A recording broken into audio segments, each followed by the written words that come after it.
All right. Good afternoon, everyone. Thanks for joining us on the news briefing for this Wednesday. We're going to start the briefing today with what the community should know about child protective services. Some of the most frequently asked questions that we get in the county are about how the Department of Social Services handles child welfare cases.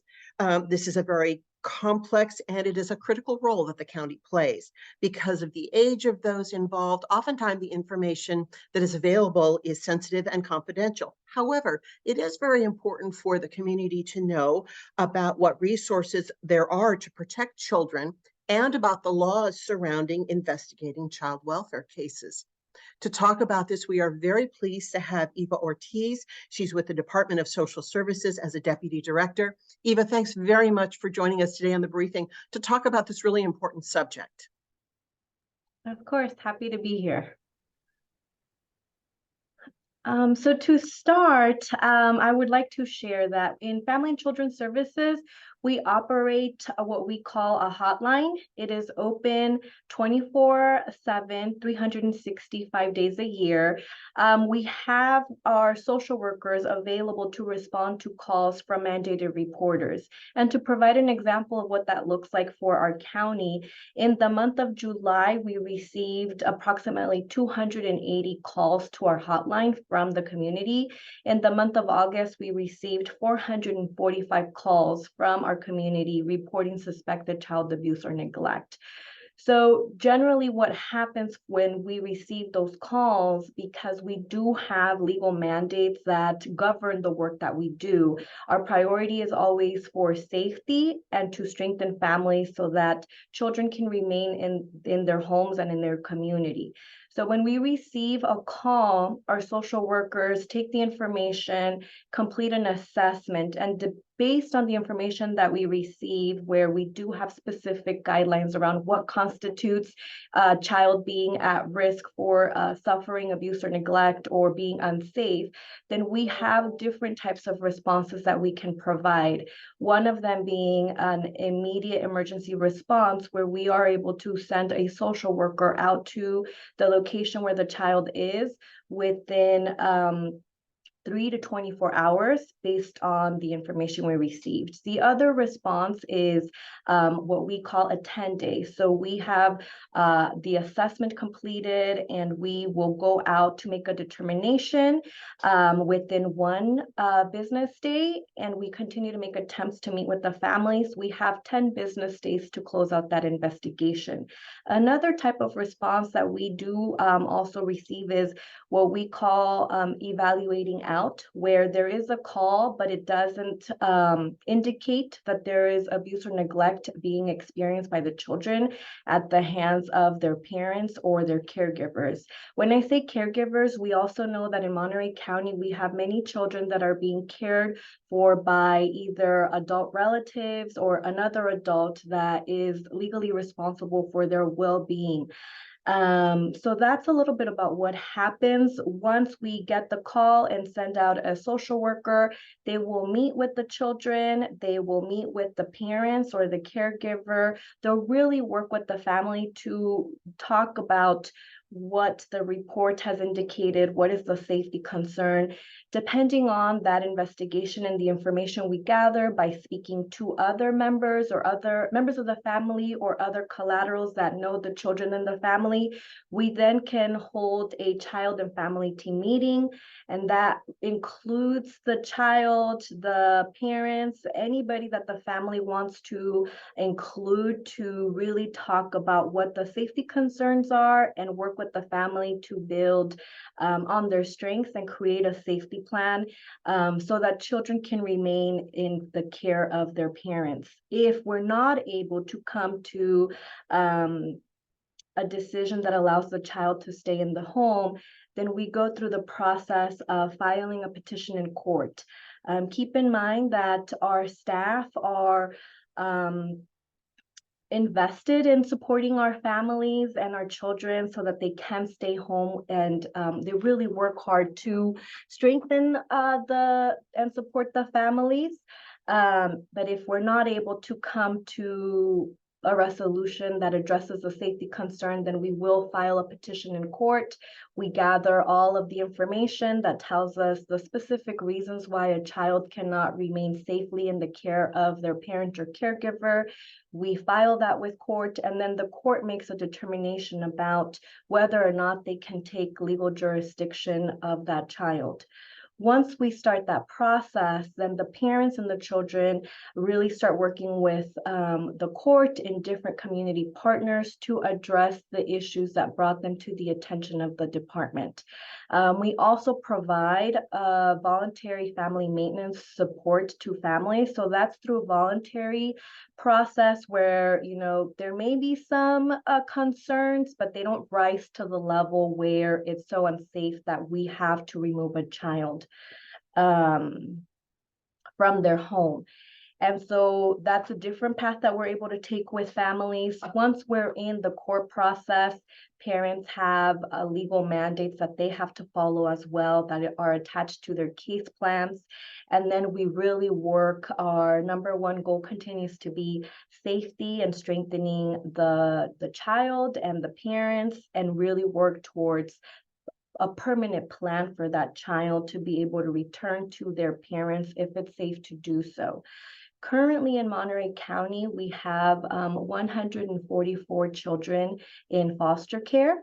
They are placed either with their relatives, resource family approved homes. We do have 22 young adults that we continue to support through our non-minor dependent program. So they are working on their own case plan as 18-year-olds to really work towards independence, and they continue to meet with their social workers to address any barriers that they may have as they are preparing to, you know, either go to school or address any issues that they want to focus on.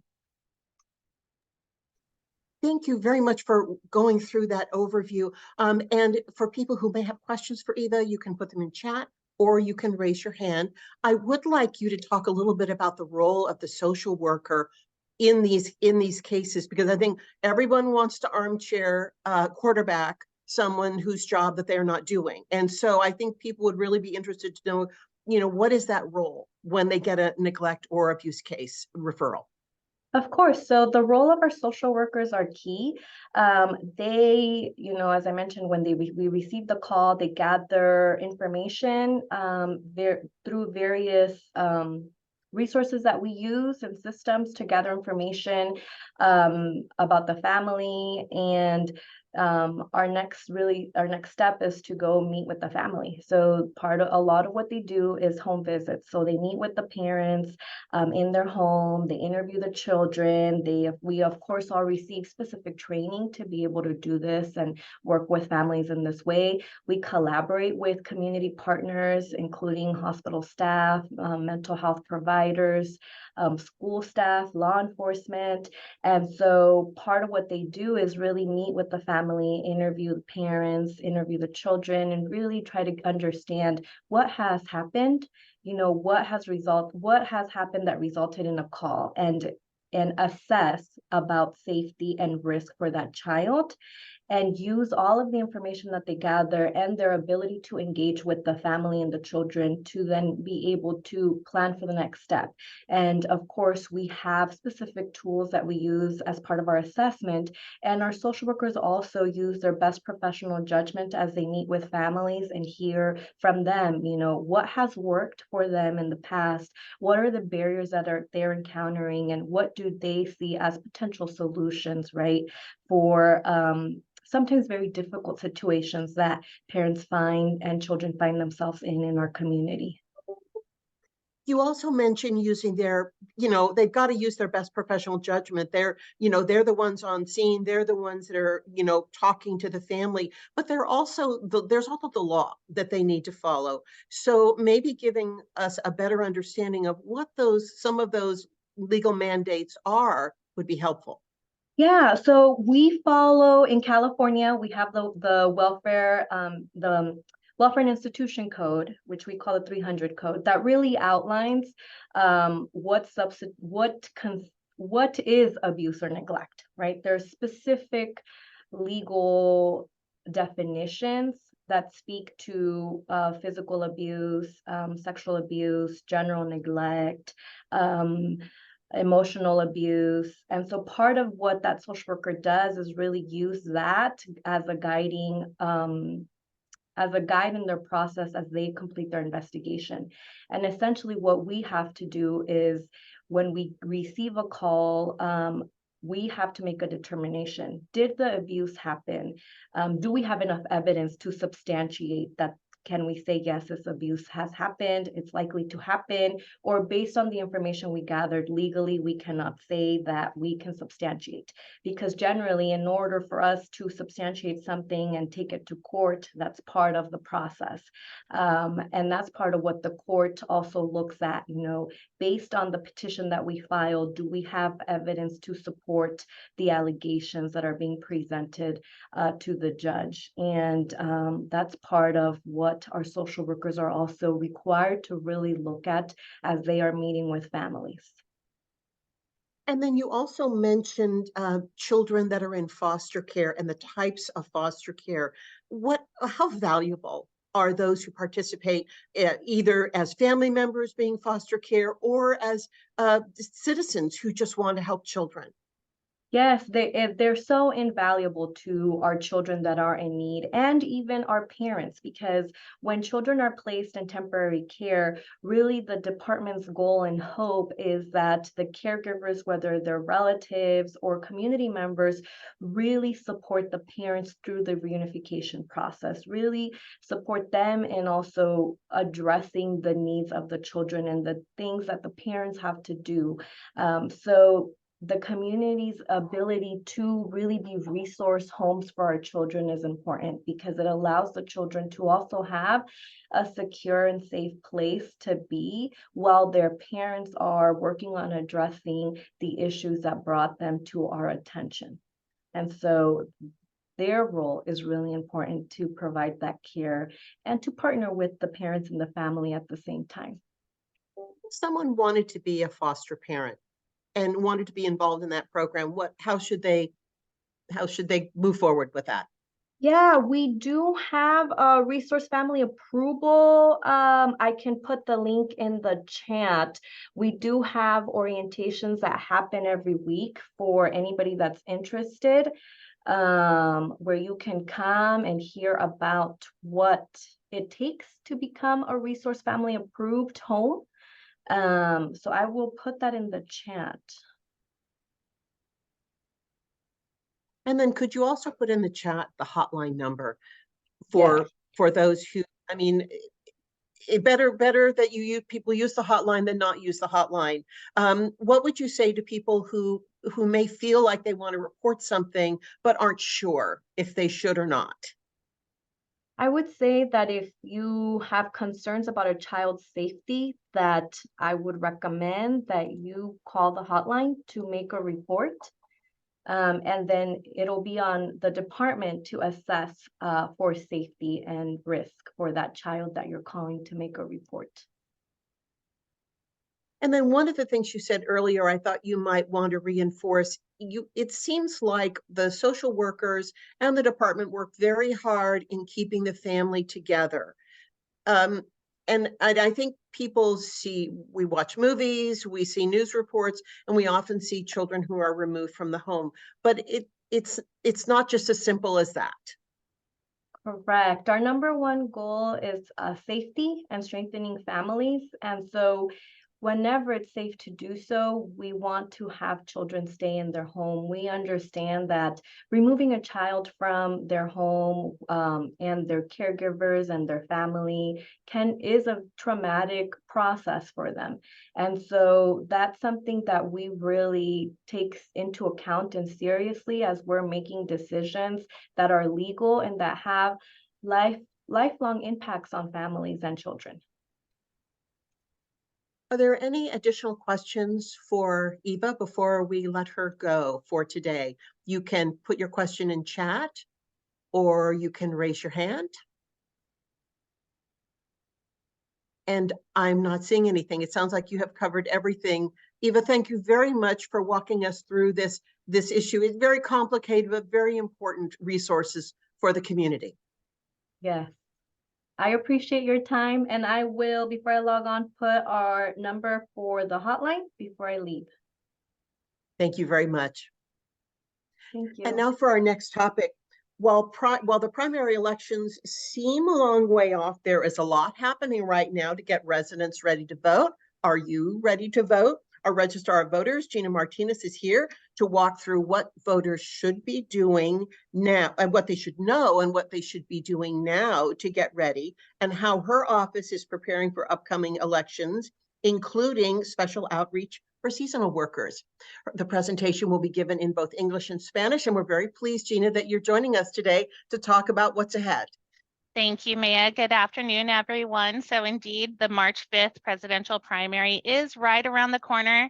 I know it does seem like a long way away, but we already have candidate filing activity. We are actively recruiting and placing poll workers, and we are preparing our voters for what is the most complex election they will encounter. Now, it is complex because it's essentially 3 primaries on 1 ballot. As a voter, your political party will determine if you will automatically have a presidential contest on your ballot, and if so, for which party. If you are registered without a qualified party, you will have to take action to vote for a presidential candidate. Either crossover or re-registration may be an option for those in this category. We will know more in late October what those options are. Your residential address will determine all other voter nominated contests, including Congress, State Assembly, State Senate. And then your local nonpartisan contests will also be determined by your residential address, and these include Board of Supervisors. There are 6 qualified political parties listed here. If you are registered with one of these political parties, then you will receive that party's presidential contest. For more information on any of these political parties, you can visit the party statements of purpose on the Secretary of State's website. And I do want to point out that American Independent is a political party with an actual platform, and you can check it out here as well. Now, this political makeup in Monterey County is shown here. We have 212,000 registered voters. The majority are in the category Democrat, Republican, and then the nonpartisan voters are grouped in no party preference and miscellaneous.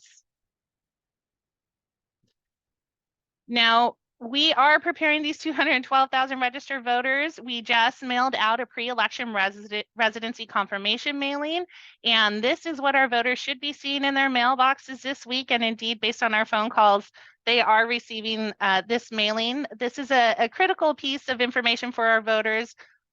In this mailing, they're able to verify their registered name, their residential address, their mailing address, and their political party preference. Now, on the card itself, we also have steps that voters can take.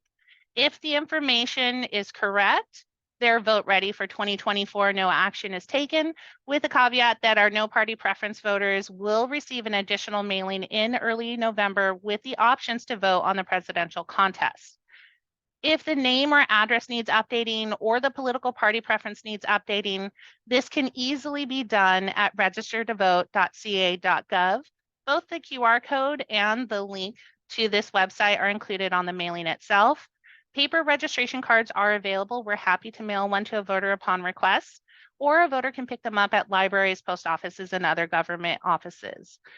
If you receive a mailing for someone who moved from that address, all you have to do is write "not at this address" on the outside of the mailing and put it back in with the mail.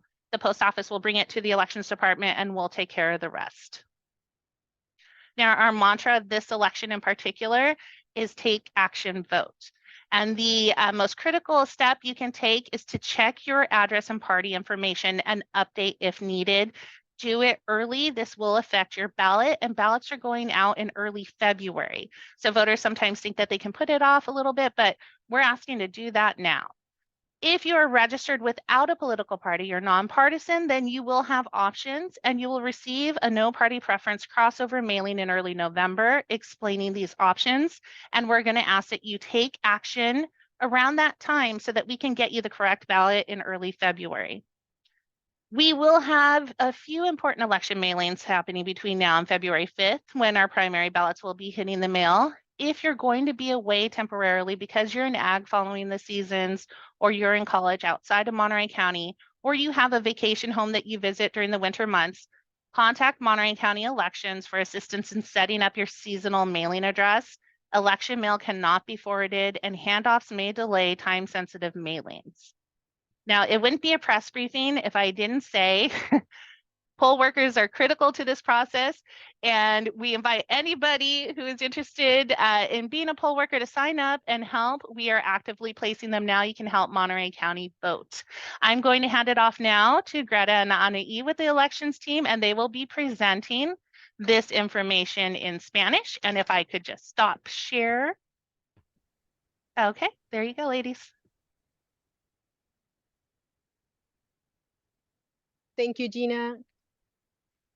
Buenos días, mi nombre es Greta Arevalo, soy gerente del programa de voto por correo y conmigo el día de hoy está Anahi Romero, gerente de programa de alcance a la comunidad.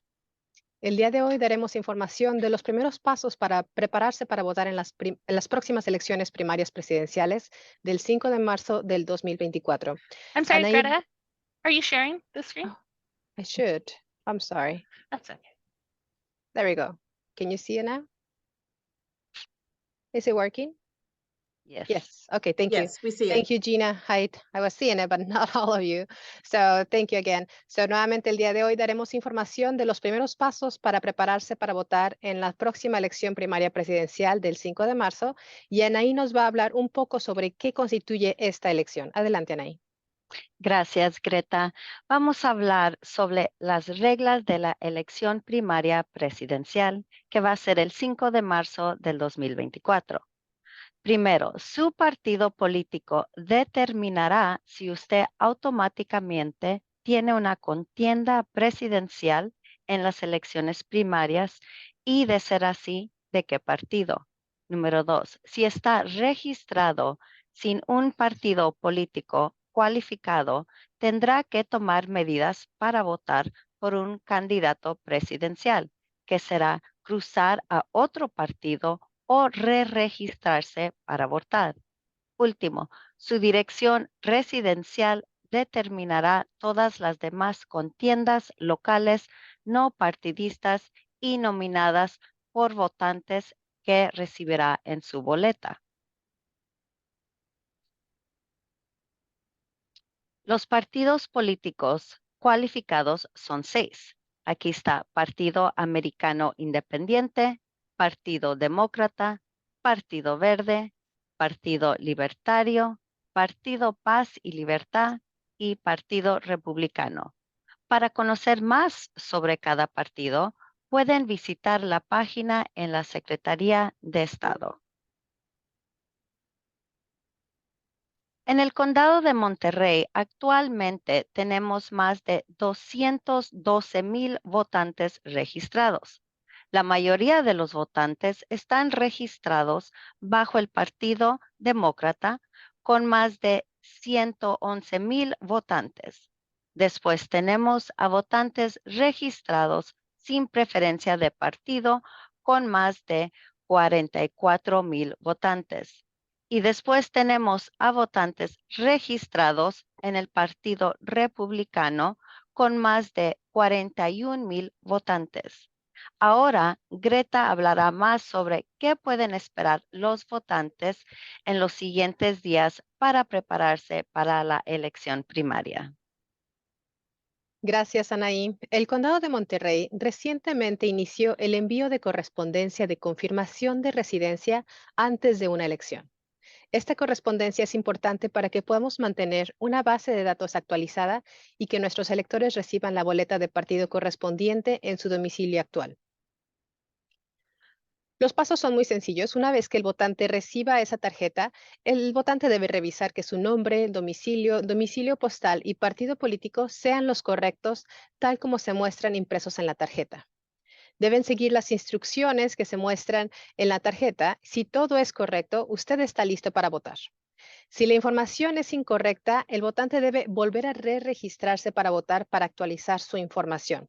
Esto lo puede hacer de manera por internet en la página registertovote.ca.gov o puede contactar a nuestra oficina para nosotros enviarle un formulario por correspondencia.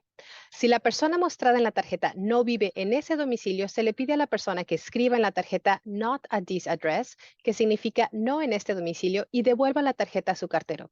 El servicio postal nos hará llegar esa tarjeta a nuestro departamento y nosotros procesaremos esa tarjeta adecuadamente. Recuerde que debe actuar para votar en las próximas elecciones primarias presidenciales.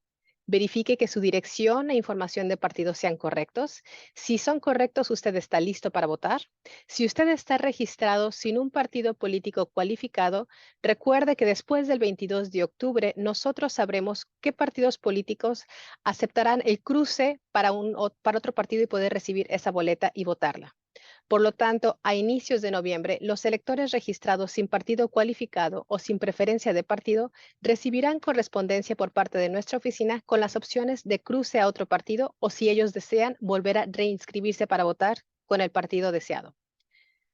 Para aquellas personas que estarán temporalmente fuera del condado de Monterey debido a vacaciones o que son estudiantes que están estudiando fuera, deben saber que el correo electoral no se reenvía. Por lo tanto, es importante que establezca una dirección postal temporal con nuestras oficinas para poder recibir cualquier material electoral que se le estará enviando durante los siguientes meses previo a la elección. Este proceso es muy fácil. Puede enviarnos un correo electrónico o contactarnos a nuestra oficina directamente. Por ahora, esto es todo para prepararse para las próximas elecciones. Nos volveremos a ver en noviembre con más información y simplemente recordando a aquellas personas que desean ayudarnos como trabajadores electorales. Aún estamos nosotros promoviendo ese proceso y reclutando para personas que nos ayuden. Muchas gracias. Meya. Thank you very much, all of you, for sharing this information. And this is what they look like, because I've got mine. So Gina and ladies, if people aren't getting this in the mail, what should they do?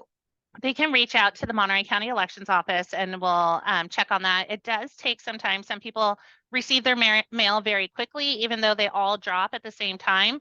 And others, it takes a while to reach them to their mailing address. They have the power, though, to check their voter registration information online. If they go to the register2vote.ca.gov credit, or Anahi, if you could put that in the chat, you can check your voter registration information anytime.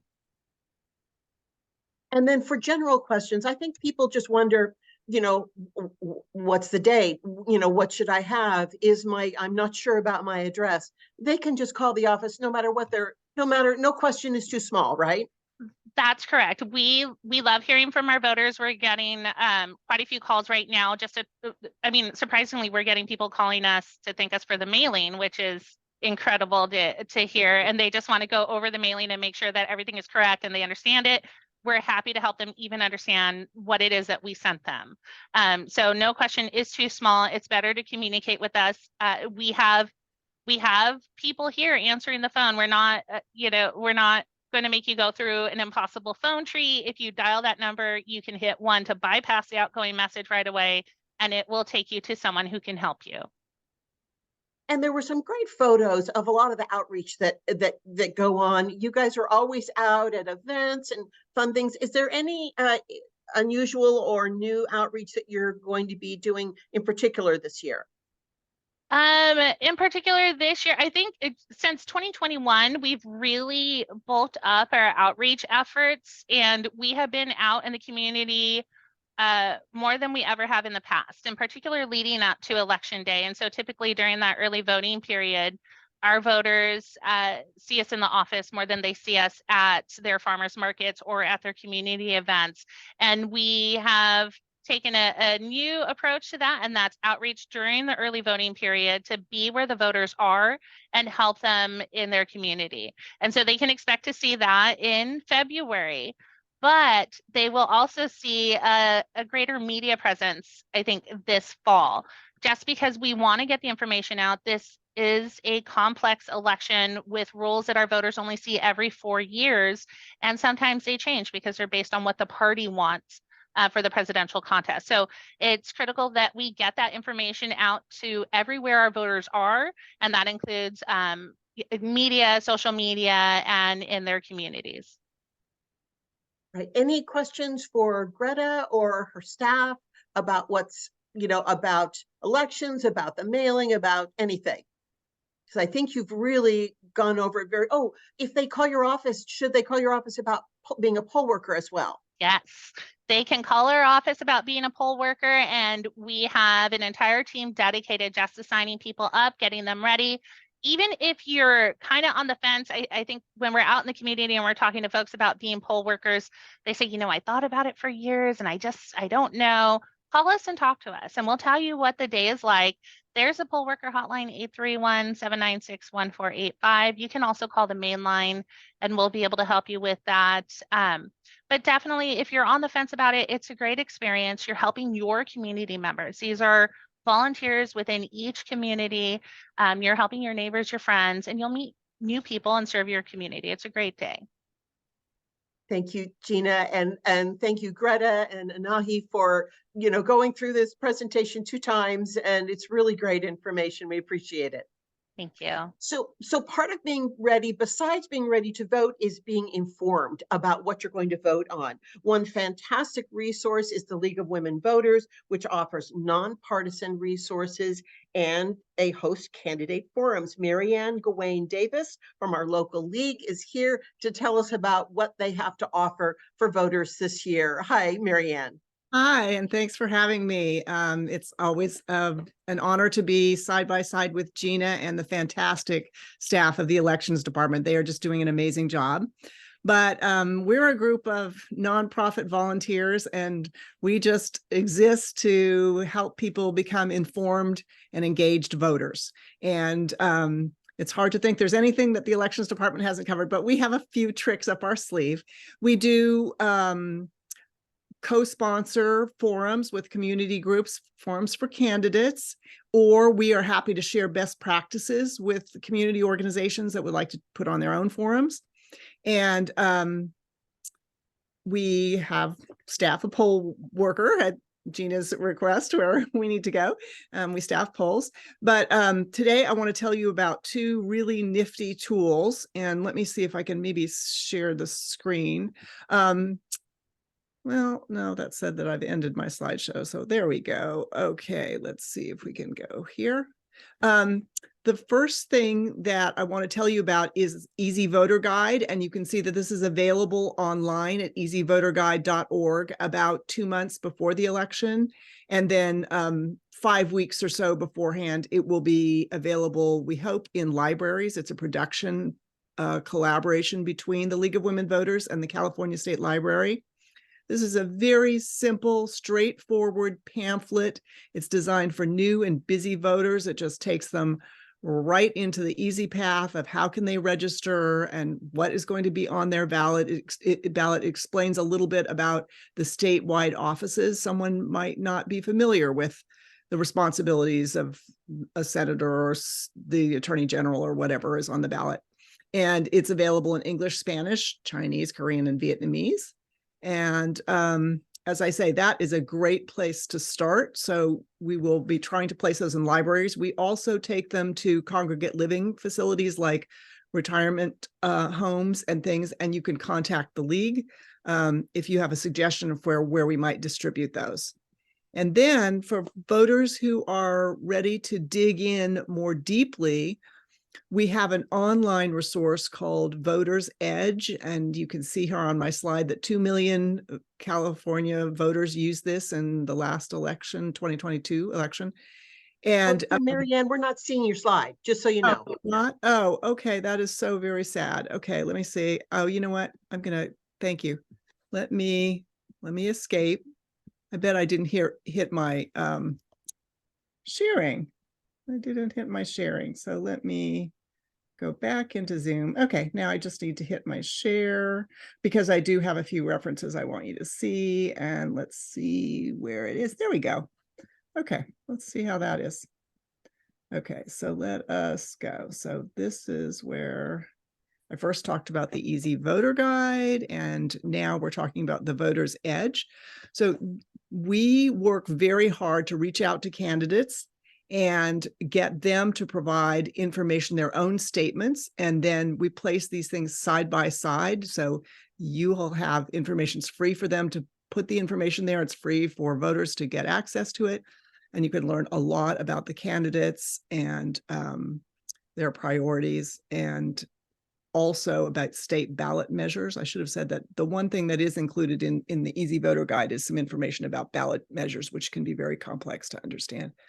And so we have more depth on the voter's edge. And this is slideshows, just like all the magic that can be accomplished there. You get access, you go in, you put your address in, you'll have access to your personalized ballot, all the complexity that Gina was describing about the ballot, which candidates are on, which races you need to look at, which ballot measures you will be considering. And then you get these biographies, unbiased explanation of the ballot measure, just very balanced, nonpartisan, and where you can vote. And then while you're going through this, you can keep track of your decisions. Have you made them? And then go back to it. And you can get access to the forums that I was talking about. So it's really a fantastic resource, and you can take it as deeply as you want to.